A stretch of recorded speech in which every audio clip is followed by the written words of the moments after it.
Samantala, gaya ng naipangako natin, mga ka-shopping buddy, ayan, meron tayong makakakwentuhan at i-welcome sa programa. Siyempre, kung hingi na rin tayo ng tips sa kanya, di ba? Ayan, i-welcome natin si Mark Andrew Mercado. Mark! Magandang Hello araw po. sa'yo. Ito si Charo G. Morning po.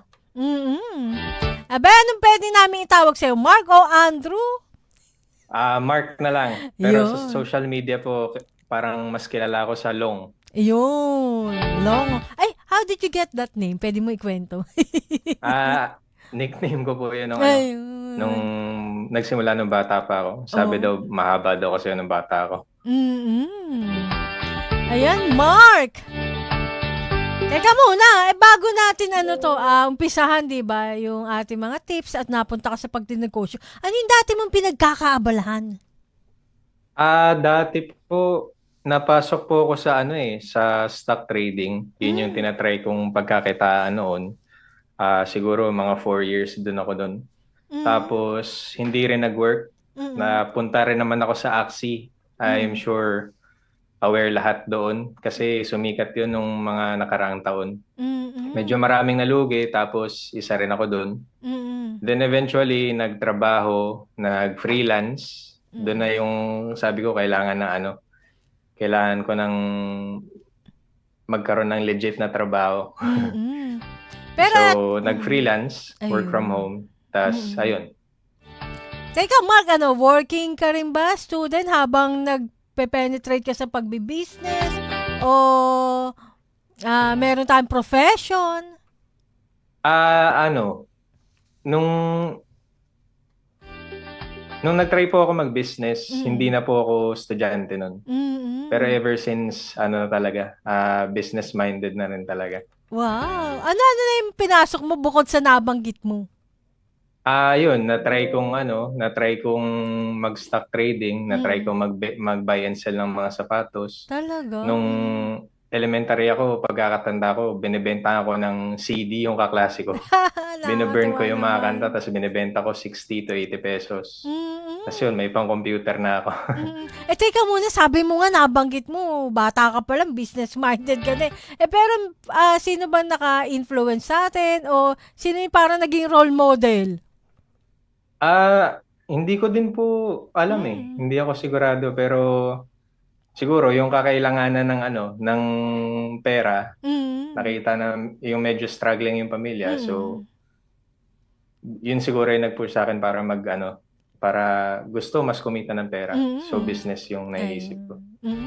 So, ibig sabihin, marami ka na ibenta, nasubukan, na pwedeng pagkakitaan. Paano mo tinitignan? Halimbawa, etong ganitong bagay, ay, pwede to.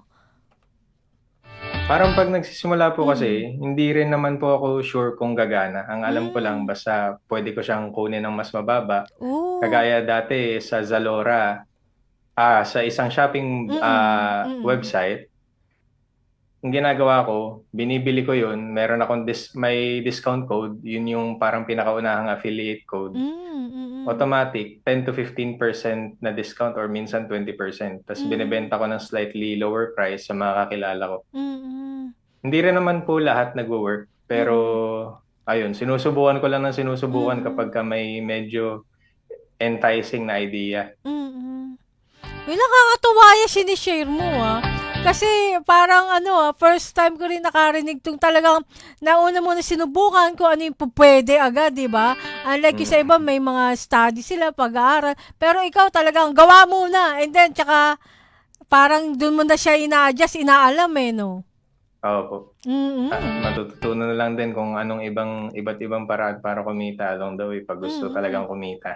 Does it make na parang hindi ka, as in, basta sabi mang risk taker ka, o hindi ka ganun katakot? Kasi yung iba, di ba, ay ayoko masyadong, sabi nga, risky. Ay ayoko baka mawala yung sayang yung pera.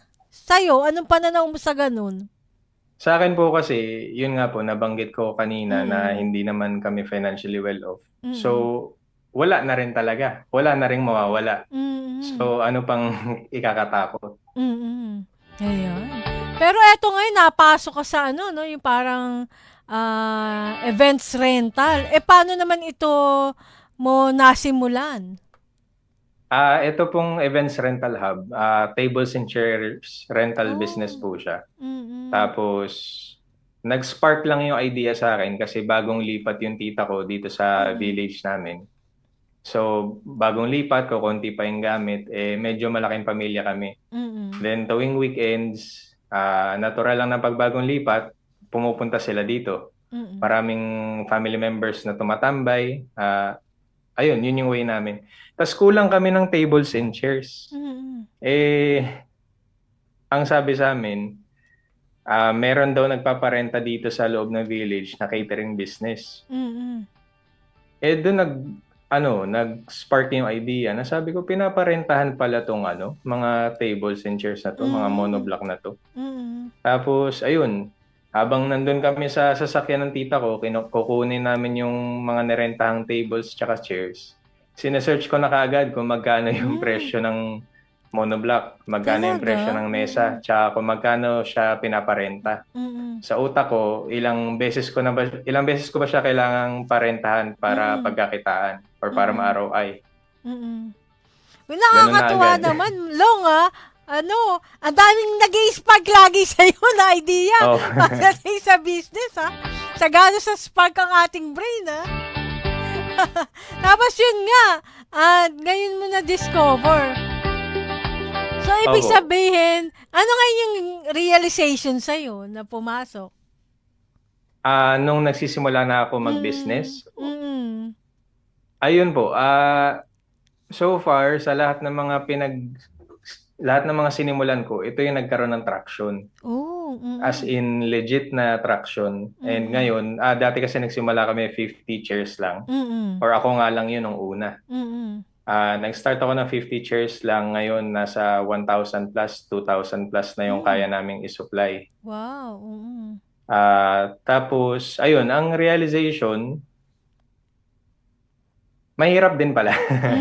Mm. Madaling mag-start kasi as long as meron kang kapital. Mm. Pero ang challenge nandun na sa pag-scale ng business. Mm. Hindi kasi siya natatapos sa basta kumita ka lang, mahit mo lang yung target mo na profit. Mm. Ang pinaka-challenge is yung pag-scale kasi mas nagiging malaki na yung responsibility mo sa business. Mm. Nandyan na yung mag-handle ka na ng tao, Mm. mag-handle ka na ng mas malaking client, Mm. and kasama ng medyo mas malaking kita, yung mas malaking responsibility. Totoo. Habang nag-e-expand no, yung Yes business po. natin. Paano yan? What about the maintenance? Mukhang sa paning ko, less siya, di ba? Kasi Medyo monoblock? po, kung iisipin, plastic tables and chairs lang naman siya. So, low maintenance talaga. Mm. Pero ang nakakapagod, yung paglalaban ng mga covers. Kasi syempre, catering po yan, pagkain. Minsan pag umuulan pa, mahirap laban kasi may putik. Ayun, yun ang maintenance. Tsaka siguro ang pinakamahirap po dito, yung yung mga monthly na bayarin. Kasi nagpapatong-patong po siya. Ay, talaga? Yun, lalo kapag kumuha ka na ng sasakyan, kapag ka nag-start ka na magpasahod ng mga tao. So, meron ka ng sabihin na natin kunyari, 20K, 50K, 100K. Required ka ng kumita ng ganun. Kasi kumita ka ng ganun o hindi, kailangan mong bayaran kada buwan. Ayun, oo.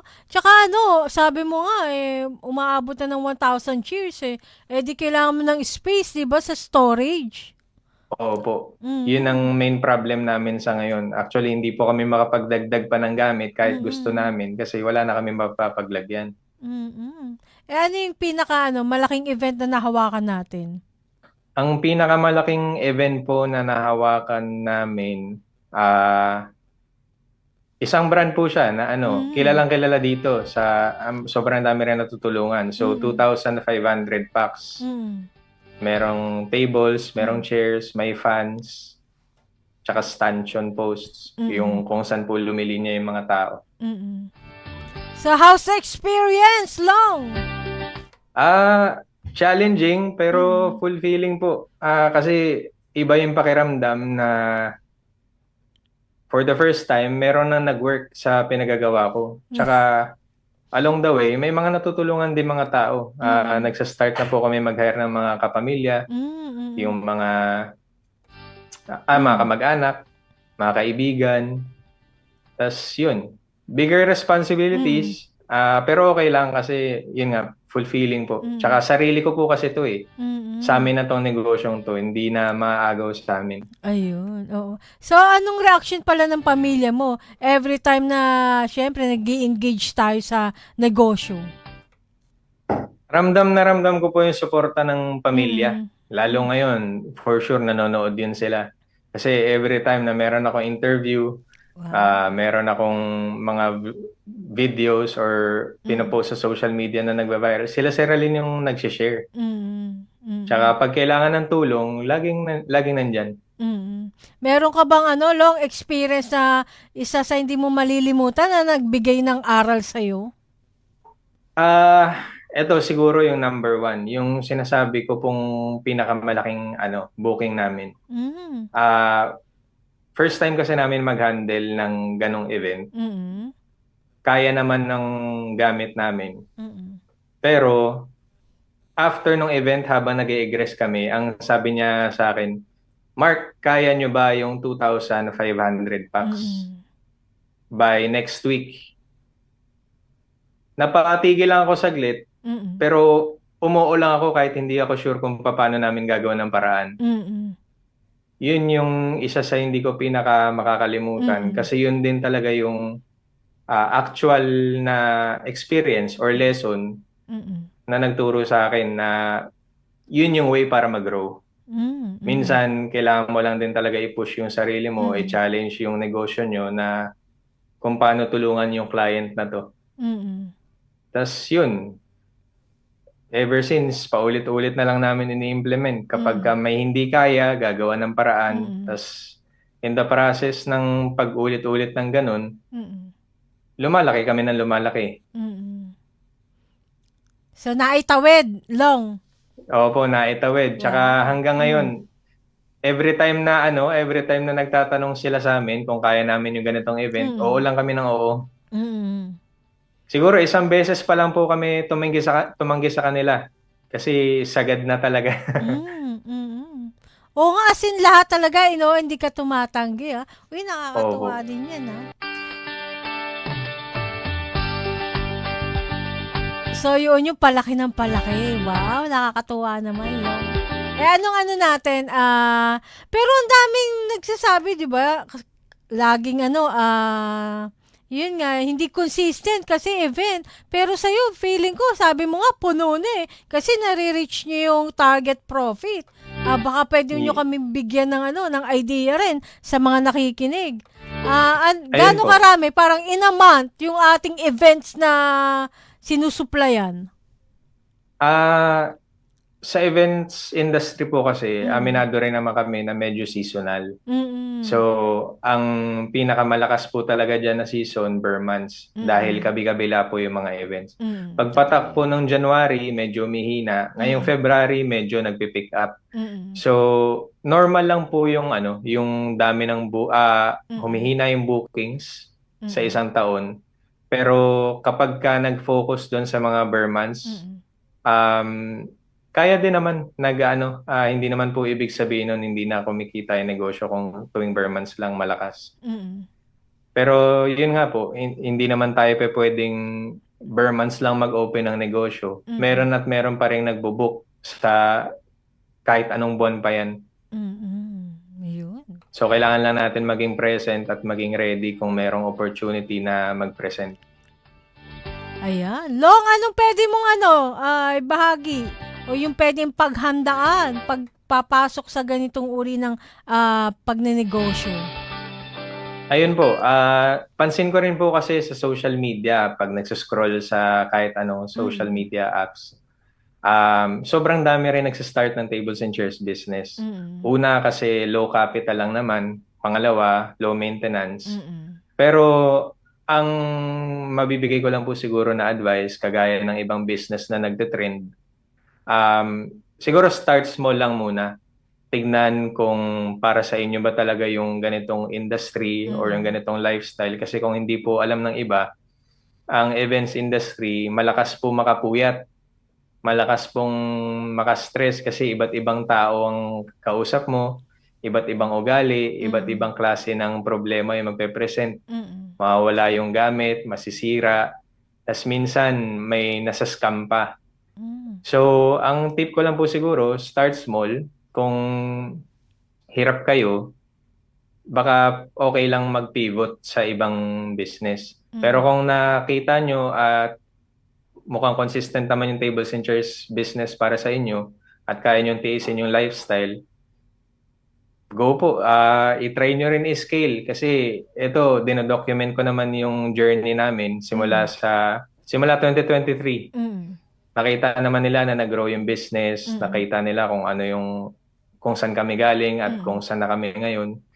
And yun, hindi naman din kami naiiba sa ibang tao. Kung Mm. kaya namin magpalaki ng business ng ganito, tingin ko kaya din naman ng lahat. At hindi lang po limited to sa tables and chairs business. Mm. Applicable din to sa iba. Mm. Kahit anong venture pa yung gusto nilang i-explore. Mm. Ayun. Pero ikaw ba, Mark, nabanggit mo kasi yung mga iba pa yung nakaranas ng scam. Kayo po ba? May na-encounter po ba tayo na experience na gano'n? So far, ma'am, wala pa naman pong Mm. client na nang-scam sa amin. Mm. Kapag duda po kasi kami, hindi ko na rin pinupush yung booking. Mm. Kapag kunyari medyo sketchy yung profile, mas Oo. okay nang wag siyang Accommodate, gano'n. kunin. Mm. Kasi Ayan marami pala. pong nangyayari dyan na ibobook ng ibang tao tapos ibebenta yung gamit mo, Mm. magugulat ka na lang, hindi na nagre-reply sa'yo, Mm. tapos nabenta na pala sa iba. Mm. Yung pala, ano Tsaka yung one red way din flag, po siguro Long? para maprotektahan yung sarili, Mm. down payment talaga. Ayun, oo. Pag down payment, ibig sabihin, hindi na rin yung refundable, no? Yes po, Mm. non-refundable po. Ayan. Long, maraming salamat sa panahon mo at may natutuhan kami. Baka mayroon ka nais Maraming salamat din batiin, po. Long. Yung Ano nakikinig po sa yun? pamilya mo.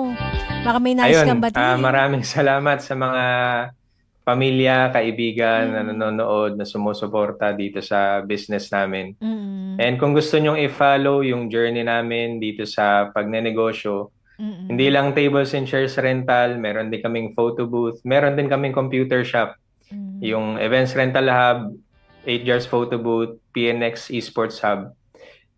Follow nyo lang ako sa Facebook, Kwento ni Long.